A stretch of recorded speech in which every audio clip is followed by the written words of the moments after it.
नमस्कार, तुमचं fashion Pallavi blouse artist या चॅनलवर मनापासून स्वागत आहे. सगळ्यांना गुड मॉर्निंग. सकाळचे 7:45 वाजून गेले. तर आजचा ब्लॉग मी कशासाठी बनवते, कारण खूप दिवस झाला मी लॉंग व्हिडिओ शूट केला नव्हता. कारण का तर असा काही कंटेंटच नव्हता माझ्याकडे. मी नेमकी कशावर व्हिडिओ शूट करावं, कशावर मला समजत नव्हतं. आणि आजचा जो व्हिडिओ आहे तर आजच्या व्हिडिओचा विषय झालं काय, माझ्या चॅनलला मॉनिटायझेशन वॉच टाईम चालू झालं आणि ते कंप्लीट करायसाठी लॉंग व्हिडिओ अपलोड करायचं असं कंपल्शन सध्या आमच्याकडे सुरू आहे. काय सध्या आमच्याकडे सुरू आहे आमच्या गावामध्ये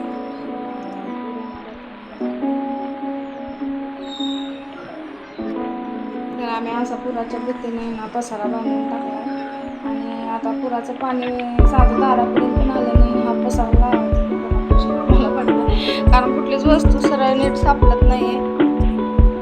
आणि मुलांची शाळा पण 8-10 दिवस झालं बंदच आहे. काल चालू होणार असं सांगितलं, तोपर्यंत आणि बोलले की कारण शाळेमध्ये थोड्या लोकांची वस्ती जे तिथे पाणी लगेच येतं ज्यावेळेला नदीला पूर येतो, अशा ठिकाणची लोकांचं स्थलांतर त्या ठिकाणी केलं होतं.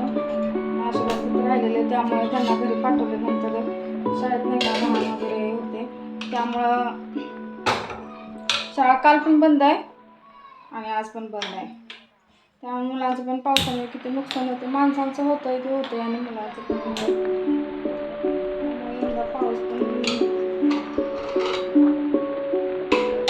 भरपूर पडलाय. अजून पण काय पुराचा धोका आमच्या इकडचा संपलेला नाही, कारण नदीला पाणी कधी वाढतंय, कधी उतरतंय, कधी वाढतंय, कधी उतरतंय, असंच चालू आहे. सगळे थोडं चिंतेत. देव करू आणि आमच्या गावाला पाणी वगैरे नाही, कारण आमचं नुकसान असं भरपूर होतं प्रत्येक वेळी. आणि त्यातून रिकवर व्हायला किमान 2-3 महिने जातात. 2-3 महिने कोणाला काम नसतं, सगळे घरच भरून बसून असतात. घराची स्वच्छता, दाराची स्वच्छता, त्यामुळे माणसाचं खूप मोठं नुकसान होतं. पडलाय तेवढा पाऊस बाद झाला असं माझं म्हणणं आहे. तर मी आता सध्या लाईव्ह पण येते कधी कधी, मला जेव्हा कधी वेळ भेटेल अशा वेळी मी लाईव्ह पण येते. लाईव्हला पण रिस्पॉन्स चांगला आहे आणि शॉर्ट व्हिडिओ पण माझे भरपूर व्हायरल होत आहेत. तर तुम्ही मला असं